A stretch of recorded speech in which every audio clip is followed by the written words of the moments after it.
Welcome. Dittoology, Gabe's Hoodie, Mel Fly. Those are the first names I saw before I sat down. You guys are regulars, and I really appreciate it. And everybody else, whether you're new to the show or have been here before and are regulars, I really love that you're here too, listening to me read some of the great stories to you in front of the fire. I started this with when coronavirus started, in the hope that it would provide a little company, and now as everybody's coming out of that, I'm discovering that some people would continue to like the company, and I very much enjoyed doing it. So thank you for joining me. My name is Gildart Jackson. I'm an actor, I read audiobooks, and I am a fireside reader, the first ever fireside reader of the new age. In the old days, these stories, Great Expectations, and The Hound of the Baskervilles were written to be published in installments. And then people would get them from the newsagent, bring them home, and frequently people would read them to the family in front of the fire. This is an extension of that in the modern age, in front of the computer or your television set. However you're watching it, you can watch this on Instagram at 5 every day, Pacific time, or you can also go to YouTube and all the chapters are uploaded. So you can start afresh if you are doing this for the first time. We, however, are currently over halfway through, quite a long way over halfway through, The Hound of the Baskervilles by Arthur Conan Doyle. Really his seminal Sherlock Holmes story, certainly the one that everybody knows. And in the previous chapter, we met Sherlock Holmes again. Watson was by himself at Baskerville Hall with Sir Henry, but it turns out that Sherlock Holmes has been living on the moor and finding out about all the locals, discovering the story, and he has cracked the case. He has worked out that the murderer of Sir Charles is definitely Stapleton, the naturalist, the thin-faced, mild-mannered naturalist. He also told Watson that Miss Stapleton, his sister, isn't his sister. She's Mrs. Stapleton, his wife. Well, just after that had been divulged, they heard a terrible sound on the moor, a terrible hound followed by the scream of a man. They ran and found who they believed to be Sir Henry. Certainly he was wearing Sir Henry's clothes, dead. But then it turned out that Sir Henry had given his clothes to Barrymore, who had given them to his wife's brother-in-law, Selden, the convict. And Selden had been seemingly chased by a hound and had fell to his death. Then, who should show up but Stapleton? They had a little conversation. Stapleton kept his cool, murderer though he is, and Watson and Holmes set off towards Baskerville Hall, and Stapleton back to his house, Merripit House. So now, what's going to happen? Let's find out. Welcome to a fireside reading of The Hound of the Baskervilles, Chapter 13, Fixing the Nets. "We're at close grips at last," said Holmes as we walked together across the moor. "What a nerve the fellow has. How he pulled himself together in the face of what must have been a paralyzing shock when he found that the wrong man had fallen a victim to his plot. I told you in London, Watson, and I tell you now again that we have never had a foeman more worthy of our steel." "I am sorry that he has seen you." And so was I at first, but there was no getting out of it. What effect do you think it will have upon his plans now that he knows you are here? It may cause him to be more cautious, or it may drive him to desperate measures at once. Like most clever criminals, he may be too confident in his own cleverness and imagine that he has completely deceived us. Why should we not arrest him at once? My dear Watson, you were born to be a man of action. Your instinct is always to do something energetic, but supposing, for argument's sake, that we had him arrested tonight, what on earth the better off should we be for that? We could prove nothing against him. There's the devilish cunning of it. If he were acting through a human agent, we could get some evidence, but if we were to drag this great dog to the light of day, it would not help us in putting a rope round the neck of its master. Surely we have a case. Not a shadow of one. Only surmise and conjecture. We should be laughed out of court if we came with such a story and such evidence. There is Sir Charles's death. Found dead without a mark upon him. You and I know that he died of sheer fright, and we know also what frightened him. But how are we to get 12 stolid jurymen to know it? What signs are there of a hound? Where are the marks of its fangs? Of course, we know that a hound does not bite a dead body, and that Sir Charles was dead before ever the brute overtook him. But we have to prove all this, and we are not in a position to do it. Well, then, tonight? We are not much better off tonight. Again, there was no direct connection between the hound and the man's death. We never saw the hound. We heard it, but we could not prove that it was running about upon this man's trail. There is a complete absence of motive. No, my dear fellow, we must reconcile ourselves to the fact that we have no case at present, and that it is worth our while to run any risk in order to establish one. And how do you propose to do so? I have great hopes of what Mrs. Laura Lyons may do for us when the position of affairs is made clear to her. And I have my own plan as well. Sufficient for tomorrow is the evil thereof, but I hope before the day is past to have the upper hand at last. I could draw nothing further from him, and he walked, lost in thought, as far as the Baskerville gates. Are you coming up? Yes, I see no reason for further concealment. But one last word, Watson. Say nothing of the hound to Sir Henry. Let him think that Selden's death was as Stapleton would have us believe. He will have a better nerve for the ordeal which he will have to undergo tomorrow when he is engaged, if I remember your report aright, to dine with these people. And so am I. Then you must excuse yourself, and he must go alone. That will be easily arranged. And now, if we're too late for dinner, I think that we are both ready for our suppers. Sir Henry was more pleased than surprised to see Sherlock Holmes, for he had for some days been expecting that recent events would bring him down from London.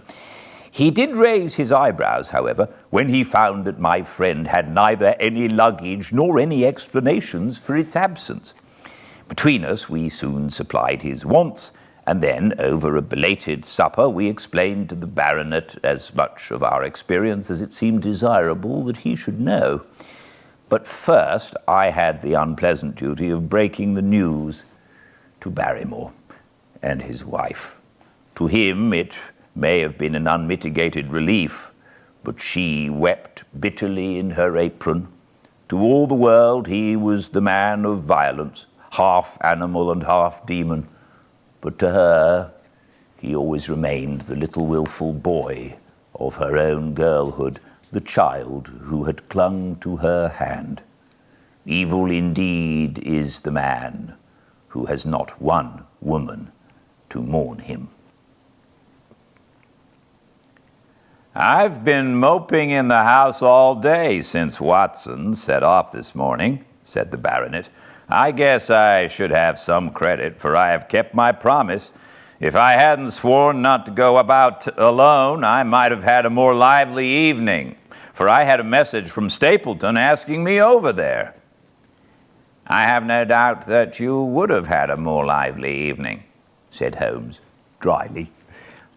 By the way, I don't suppose you appreciate that we have been mourning over you as having broken your neck.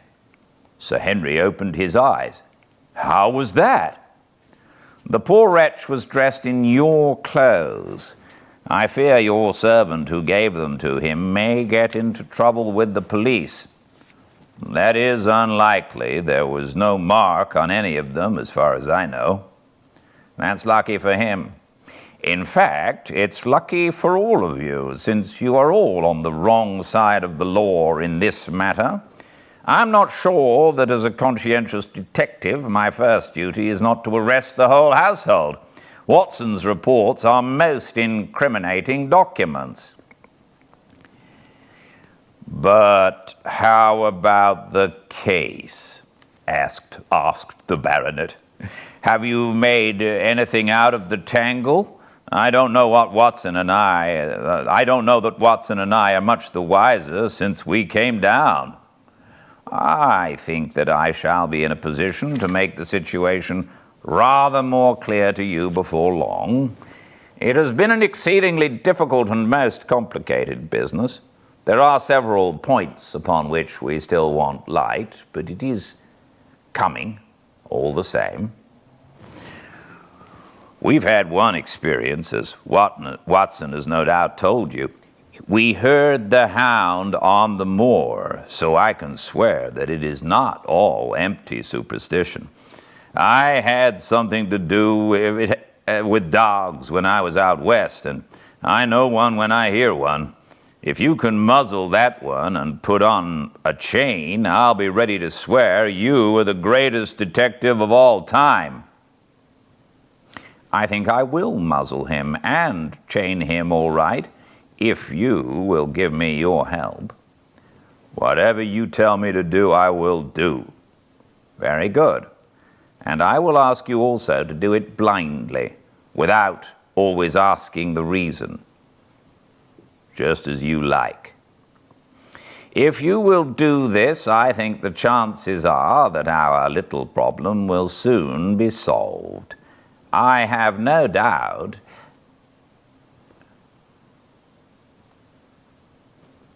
He stopped and suddenly stared fixedly up over my head into the air.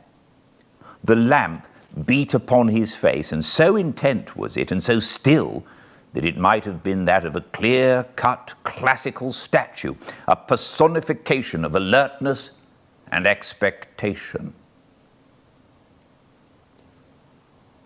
What is it? We both cried. I could see as he looked down that he was repressing some internal emotion. His features were still composed, but his eyes shone with amused exultation. Excuse the admiration of a connoisseur, said he, as he waved his hands towards the line of portraits which covered the opposite wall. Watson won't allow that I know anything of art, but that is mere jealousy, because our views upon the subject differ. Now, these are really very fine series of portraits. Well, I'm glad to hear you say so, said Sir Henry, glancing with some surprise at my friend. I don't pretend to know much about these things, and I'd be a better judge of a horse or a steer than of a picture. I didn't know that you found time for such things. I know what is good when I see it, and I see it now. That's a Nella, I'll swear. that lady in the blue silk over yonder, and the stout gentleman with the wig ought to be a Reynolds. They're all family portraits, I presume? Every one. Do you know the names? Barrymore has been coaching me in them, and I think I can say my lessons fairly well. Who is the gentleman with the telescope? That is Rear Admiral Baskerville, who served under Rodney in the West Indies. The man with the blue coat and the roll of paper is Sir William Baskerville, who was chairman of committees of the House of Commons under Pitt. And this cavalier opposite to me, the one with the black velvet and the lace. Ah, you have a right to know about him. That is the cause of all the mischief, the wicked Hugo, who started the Hound of the Baskervilles. We're not likely to forget him. I gazed with interest and some surprise upon the portrait.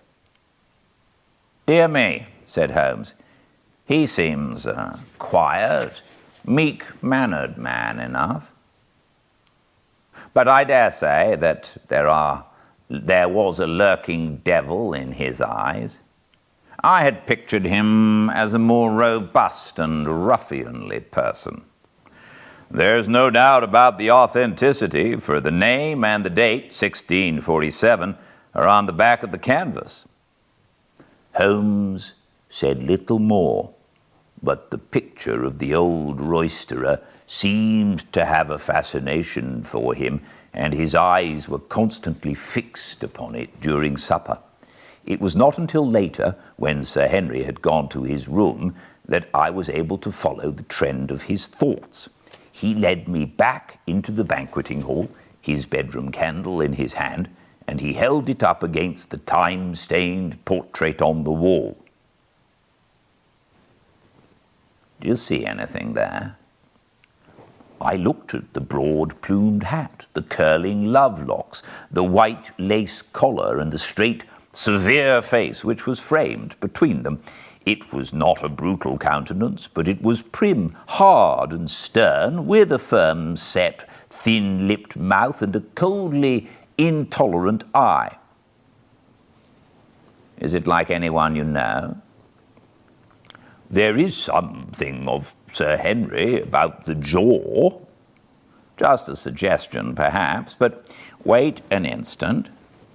He stood upon a chair, and holding up the light in his left hand, he curved his right arm over the broad hat and round the long ringlets.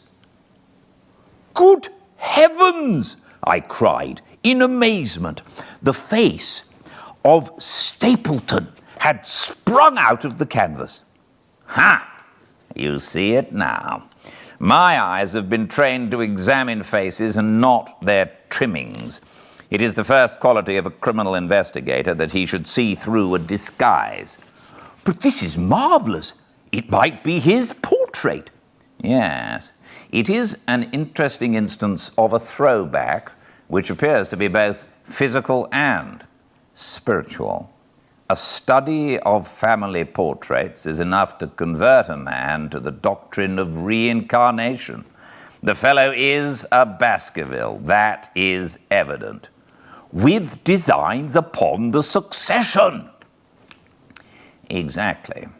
This chance of the picture has supplied us with one of our most obvious missing links. We have him, Watson, we have him. And I dare swear that before tomorrow night he will be fluttering in our net as helpless as one of his own butterflies. A pin, a cork, and a card, and we add him to the Baker Street collection. Ha ha ha ha ha! He burst into one of his rare fits of laughter as he turned away from the picture. I have not heard him laugh often, and it has always boded ill to somebody. I was up betimes in the morning, but Holmes was afoot earlier still, for I saw him as I dressed coming up the drive. "Yes, we should have a full day today," he remarked, and he rubbed his hands with the joy of action. "The nets are all in place, and the drag is about to begin. We'll know before the day's out whether we have caught our big, lean-jawed pike, or whether he has got through the meshes." "Have you been on the moor already?" "I have sent a report from Grimpen to Princetown as to the death of Selden. I think I can promise that none of you will be troubled in the matter. And I have also communicated with my faithful Cartwright, who would certainly have pined away at the door of my hut, as a dog does to his master's grave, if I had not set his mind at rest about my safety." "What is the next move?" "To see Sir Henry." "Ah, here he is." "Good morning, Holmes," said the baronet. "You look like a general who's planning a battle with his chief of staff." "That is the exact situation. Watson was asking for orders." "And so do I." "Very good. You are engaged, as I understand, to dine with our friends, the Stapletons, tonight." "I do hope that you will come also. They are very hospitable people, and I'm sure that they would be very glad to see you." "I fear that Watson and I must go to London." "To London?" "Yes, I think that we should be more useful there at the present juncture." The baronet's face perceptibly lengthened. "I hoped that you were going to see me through this business. The hall and the moor are not very pleasant places when one is alone." "My dear fellow, you must trust me implicitly and do exactly what I tell you. You can tell your friends that we should have been happy to have come with you, but that urgent business required us to be in town. We hope very soon to return to Devonshire. Will you remember to give them that message?" "If you insist upon it." "There's no alternative, I can assure you." I saw by the baronet's clouded brow that he was deeply hurt by what he regarded as our desertion. "When do you desire to go?" he asked coldly. "Immediately after breakfast. We will drive into Coombe Tracey, but Watson will leave his things as a pledge that he will come back to you. Watson, you will send a note to Stapleton to tell him that you regret that you cannot come." "I have a good mind to go to London with you," said the baronet. "Why should I stay here alone?" "Because it is your post of duty. Because you gave me your word that you would do as you were told, and I tell you to stay." "All right then, I'll stay." "One more direction. I wish you to drive to Merripit House. Send back your trap, however, and let them know that you intend to walk home." "To walk across the moor?" "Yes." "But that's the very thing which you've so often cautioned me not to do." "This time you may do it with safety. If I had not every confidence in your nerve and courage, I would not suggest it, but it is essential that you should do it." "Then I will do it." "And as you value your life, do not go across the moor in any direction save along the straight path which leads from Merripit House to the Grimpen Road, and is your natural way home. I will do just what you say." "Very good. I should be glad to get away as soon as after breakfast as possible, so as to reach London in the afternoon." I was astounded by this programme, though I remembered that Holmes had said to Stapleton on the night before that his visit would terminate next day. It had not crossed my mind, however, that he would wish me to go with him, nor could I understand how we could both be absent at a moment which he himself declared to be critical. There was nothing for it, however, but implicit obedience. So we bade good-bye to our rueful friend, and a couple of hours afterwards we were at the station of Coombe Tracy and had dispatched the trap upon its return journey. A small boy was waiting upon the platform. "Any orders, sir?" "You will take this train to town, Cartwright. The moment you arrive, you will send a wire to Sir Henry Baskerville in my name to say that if he finds the pocket book which I have dropped, he is to send it by registered post to Baker Street." "Yes, sir." "And ask at the station office if there's a message for me." The boy returned with a telegram which Holmes handed to me. It ran, "Wire received.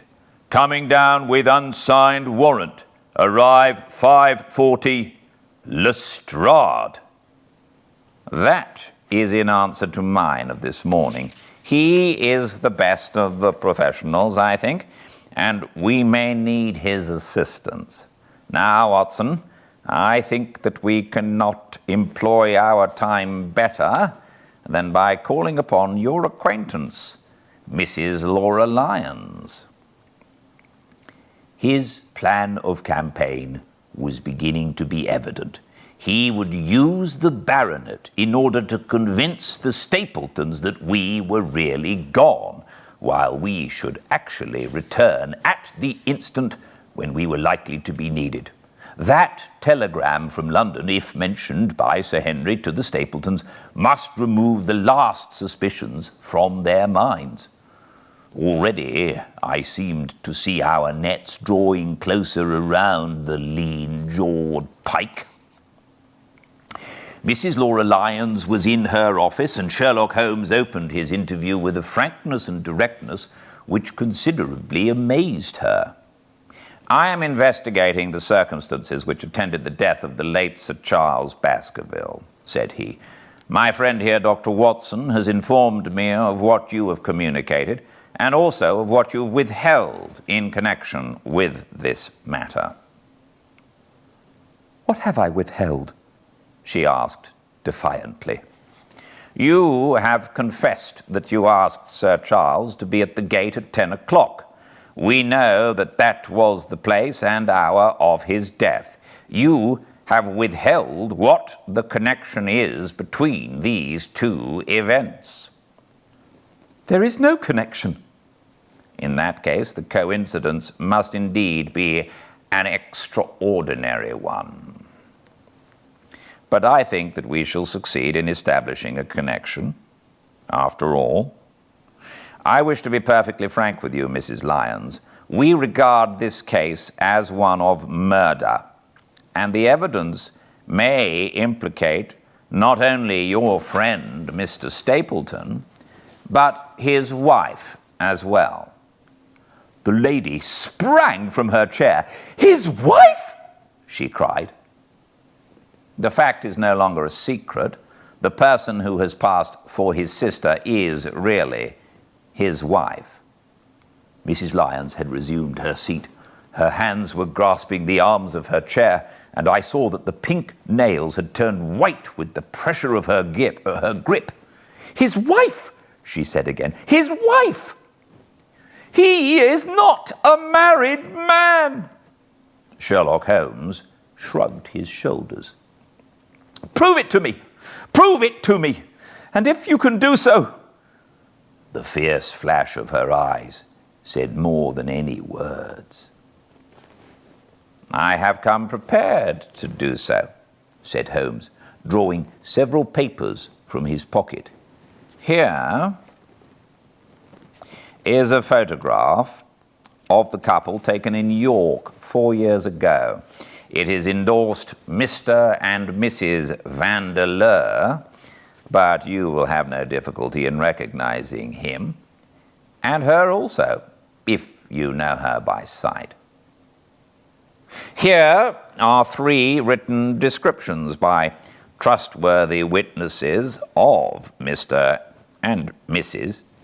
Vandeleur, who at that time kept St. Oliver's private school. Read them and see if you can doubt the identity of these people." She glanced at them and then looked up at us with the set, rigid face of a desperate woman. "Mr. Holmes," she said, "this man had offered me marriage on condition that I could get a divorce from my husband. He has lied to me, the villain, in every conceivable way. Not one word of truth has he ever told me. And why? Why? I imagined that all was for my own sake, but now I see that I was never anything but a tool in his hands. Why should I preserve faith with him who never kept any with me? Why should I try to shield him from the consequences of his own wicked acts? Ask me what you like, and there is nothing which I shall hold back. One thing I swear to you, and that is that when I wrote the letter, I never dreamed of any harm to the old gentleman who had been my kindest friend." "I entirely believe you, madam," said Sherlock Holmes. "The recital of these events must be very painful to you, and perhaps it will make it easier if I tell you what occurred, and you can check me if I make any material mistake. The sending of this letter was suggested to you by Stapleton?" "He dictated it." "I presume that the reason he gave was that you would receive help from Sir Charles for the legal expenses connected with your divorce?" "Exactly." "And then after you had sent the letter, he dissuaded you from keeping the appointment?" "He told me that it would hurt his self-respect that any other man should find the money for such an object, and that though he was a poor man himself, he would devote his last penny to removing the obstacles which divided us." "He appears to be a very consistent character. And then you heard nothing until you read the reports of the death in the paper?" "No." "And he made you swear to say nothing about your appointment with Sir Charles?" "He did. He said that the death was a very mysterious one, and that I should certainly be suspected if the facts came out. He frightened me into remaining silent." "Quite so. But you had your suspicions." She hesitated and looked down. "I knew him," she said. "But if he had kept faith with me, I should always have done so with him." "I think that on the whole you have had a fortunate escape," said Sherlock Holmes. "You have had him in your power, and he knew it, and yet you are alive. You have been walking for some months very near to the edge of a precipice. We must wish you good morning now, Mrs. Lyons, and it is probable that you will very shortly hear from us again." Our case becomes rounded off, and difficulty after difficulty thins away in front of us, said Holmes as we stood waiting for the arrival of the express from town. "I shall soon be in the position of being able to put into a single connected narrative one of the most singular and sensational crimes of modern times. Students of criminology will remember the analogous incidents in Godno in Little Russia in the year 66, and of course there are the Anderson murders in North Carolina. But this case possesses some features which are entirely its own. Even now we have no clear case against this very wily man, but I shall be very much surprised if it is not clear enough before we go to bed this night." The London express came roaring into the station, and a small, wiry bulldog of a man had sprung from a first-class carriage. We all three shook hands, and I saw at once from the reverential way in which Lestrade gazed at my companion that he had learned a good deal since the days when they had first worked together. I could well remember the scorn which the theories of the reasoner used then to excite in the practical man. "Anything good?" he asked. "The biggest thing for years," said Holmes. "We have 2 hours before we need think of starting. I think we might employ it in getting some dinner. And then, Lestrade, we will take the London fog out of your throat by giving you a breath of the pure night air of Dartmoor. Never been there? Ah, well, I don't suppose you will forget your first visit."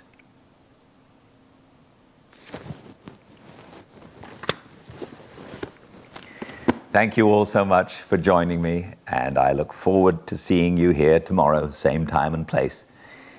I hope this helps a little, and I hope that you all stay very well. Good night.